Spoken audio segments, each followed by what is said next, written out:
मोहम्मद बिन तुगलक और अंत में बुंदेला शासकों का भी राज रहा था। बताया जाता है कि जब यहाँ मोहम्मद बिन तुगलक ने हमला करके खंगार वंश के राजा मान सिंह को हरा दिया था, तब उनकी बेटी केसरदे और उनके साथ कई स्त्रियों ने अपने मान सम्मान को बचाने के लिए यहाँ बने अग्नि कुंड में जिंदा जलकर जौहर कर लिया था। और केसरदे के बलिदान के लोक गीत आज भी इस क्षेत्र में गाए जाते हैं। नमस्कार दोस्तों, बहुत बहुत स्वागत है आपका मेरे चैनल में। और आज मैं आपको लेकर जाने वाला हूँ इस बेहद रहस्यमय गढ़कुंडार किले में और इसके इतिहास, वास्तुकला और रहस्यों से जुड़ी सारी जानकारी आपको इस वीडियो में देने वाला हूँ।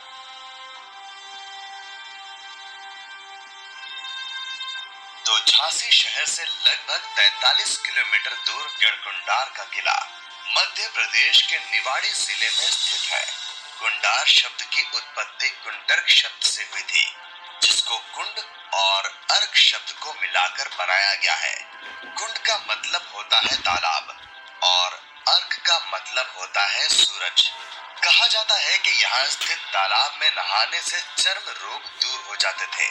एक ऊंची पहाड़ी पर स्थित 1 हेक्टेयर के विशाल क्षेत्र में फैला हुआ गढ़कुंडार किला भारत के सबसे रहस्यमय किलों में से एक माना जाता है। दूर से विशाल दिखने वाला ये गढ़कुंडार किला 4 से 5 किलोमीटर की दूरी से तो साफ दिखाई देता है, लेकिन पास पहुंचते पहुंचते ये आंखों से ओझल होने लगता है।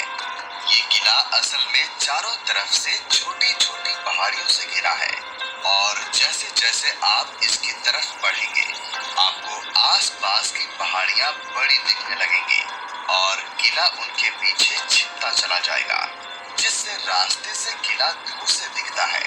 अगर उसी रास्ते से आप जाएंगे तो वो रास्ता किले की बजाय कहीं और ही चला जाता है, जबकि किले के लिए दूसरा रास्ता है। तो गढ़कुंडार का किला सुरक्षा की दृष्टि से बनाया गया एक ऐसा बेजोड़ नमूना है जो दुश्मनों को भ्रमित कर देता है। दुश्मनों के लिए ये अंदाजा लगाना मुश्किल हो जाता था कि किले की ओर कौन सा रास्ता जाएगा। इसीलिए किले पर हमला करने के लिए आने वाली दुश्मन सेनाएं गलत रास्ते पर भटक जाती थी। अगर कोई इस किले के पास पहुंच भी जाता था तो इसे जीतना आसान नहीं था। इसकी ऊंची और मोटी दीवारों पर चढ़ना लगभग नामुमकिन था। दुश्मन के आते ही दुर्ग में तैनात सेना परकोटे के छेदों से नीचे हमला बोल देती थी और दुश्मन बाल भी बांका नहीं कर पाता था। किले के पास पहुंचकर आपको ये बोर्ड दिखाई दे जाएगा, जिसके ठीक सामने ऊपर जाने के लिए सीढ़ियां बनाई हुई हैं। तो अगर आप भी यहाँ आते हैं तो थोड़ा बहुत खाने पीने का सामान साथ रख लीजिएगा, क्योंकि यहाँ आपको ऐसी कोई सुविधाएं नहीं मिलेंगी। तो करीब 250 सीढ़ियां चढ़ने के बाद आप इस किले के प्रवेश द्वार पर पहुंच जाएंगे। इस गेट की ऊंचाई लगभग 15 से 17 फीट की है और इसके बाहर की दीवार पर चूना प्लास्टर से बनी पतली ईंटें लगाई गई हैं।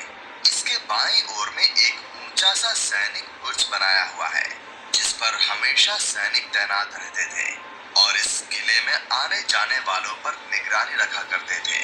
इस गेट के अंदर प्रवेश करते ही आपको एक मेहराबदार कक्ष दिखाई देगा, जिसके ऊपर एक छोटा सा छज्जा बाहर की तरफ निकला हुआ है। तो जब कभी भी राजा किले में प्रवेश करते थे तो इस जगह से उनके स्वागत के लिए उन पर फूलों की बारिश की जाती थी। बिल्कुल ऐसा ही कक्ष आपको इसके ठीक सामने की ओर भी दिखाई देगा। थोड़ा आगे बढ़ने पर बाईं ओर में कुछ सीढ़ियां बनी हुई हैं, जिनके ऊपर जाने पर आपको जर्जर हालत में कुछ कक्ष दिखाई देंगे, जिन्हें देखकर लगता है कि ये सैनिकों के लिए बनाए गए थे, क्योंकि ये किले की बाउंड्री से लगकर बनाए गए हैं और इनमें ये छेद भी बने हैं, जिनसे सैनिक दुश्मनों पर तीर भालों से हमला किया करते थे। तो इन छेदों को इतना छोटा इसीलिए बनाया जाता था जिससे कि सैनिक तो दुश्मनों पर हमला कर पाए, लेकिन दुश्मन उन पर वार न कर पाए। थोड़ा और ऊपर चलने पर हम उस बुर्ज पर पहुंच जाएंगे जो मैंने आपको नीचे से दिखाया था। तो यहाँ से दूर दूर तक सब कुछ दिखाई देता है, इसीलिए यहाँ सैनिकों को किले की सुरक्षा के लिए तैनात किया जाता था।